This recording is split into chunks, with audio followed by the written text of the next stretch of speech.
দুর্নীতি দমন কমিশনে নিয়োগ পাওয়া নতুন চেয়ারম্যান ও 2 কমিশনার মন্ত্রিপরিষদ বিভাগে যোগদান করেছেন। কাল থেকে অফিস শুরু করবেন বলে জানিয়েছেন দুদক সচিব সাইদুর রহমান খান। সচিবালয় থেকে ফিরে গণমাধ্যমকে এই তথ্য নিশ্চিত করেন তিনি।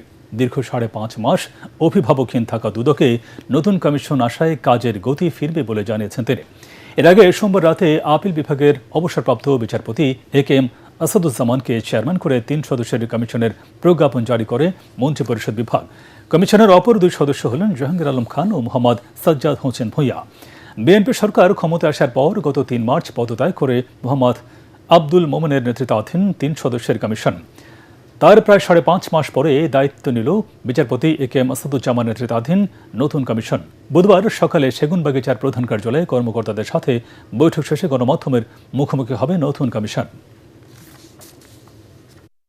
গতকালকে গেজেট হয়েছে, আমাদের এখানে চেয়ারম্যান এবং 2 জন কমিশনারকে সরকার নিয়োগ দিয়েছে। আগামীকাল থেকে নতুন যাত্রা শুরু হবে দুদকের, এবং আপনারা যেরকম প্রত্যাশা করেন সেটার প্রত্যাশা পূরণ হবে।